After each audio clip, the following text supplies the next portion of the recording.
What is up, fellow thermonuclear AFers? I am Dan Favale coming at you with what is going to be the big, long-awaited What If project for the Hardwood Knocks podcast. Very quickly, before I explain to you what it is and what you're going to watch in the forthcoming clip, please remember to subscribe to this YouTube channel. If this is your first time checking us out.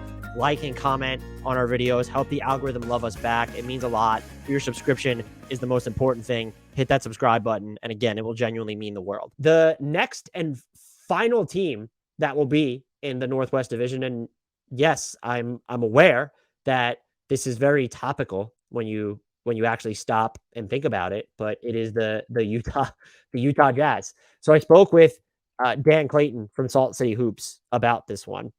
But first, I mean, look, despite having an historical track record of what if, the Utah Jazz's choice almost had to skew more recently. How could it not? We just witnessed the unmaking, with more unraveling likely to come, of a core that routinely spent the regular season not merely thriving, but dominating. Quinn Snyder is gone. Rudy Gobert is gone. Royce O'Neal is gone. Donovan Mitchell is gone. This nucleus was championship material, and it didn't age out so much as grow stale and implosive. But what if it didn't? What if it got over the hump? Or what if it at least cracked the conference finals? Is anything different now?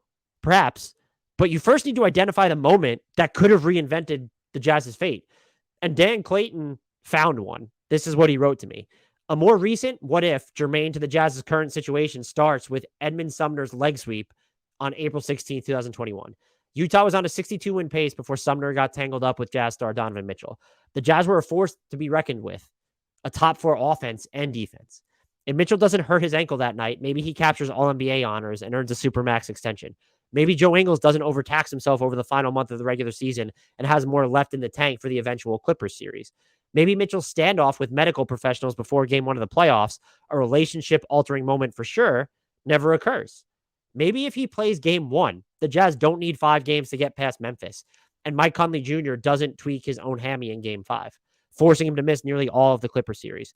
Most importantly, maybe Mitchell isn't vulnerable to re-injury in Game 2 versus LA.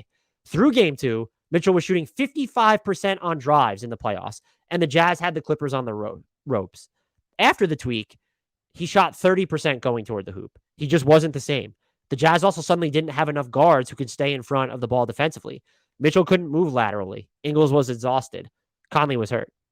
Whether you believe those Jazz were true contenders, I do, Clayton inserted.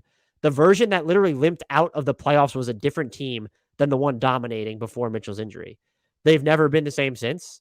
And look, as we know, we're never going to get a chance to see if they ever could have been the same again. That Jazz team was dismantled. And I agree with Clayton. That was probably just the flashbulb moment of, you didn't look at it and say, oh, this is the beginning of the end. But that's almost where it can be traced back toward.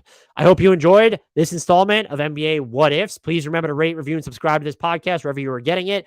Until next time, I leave you with a shout out to the one, the only, the indelible, a legend unto himself, filled with so many what ifs, such as what if he won rightfully the past 5 MVP awards, Frank Ntilikina.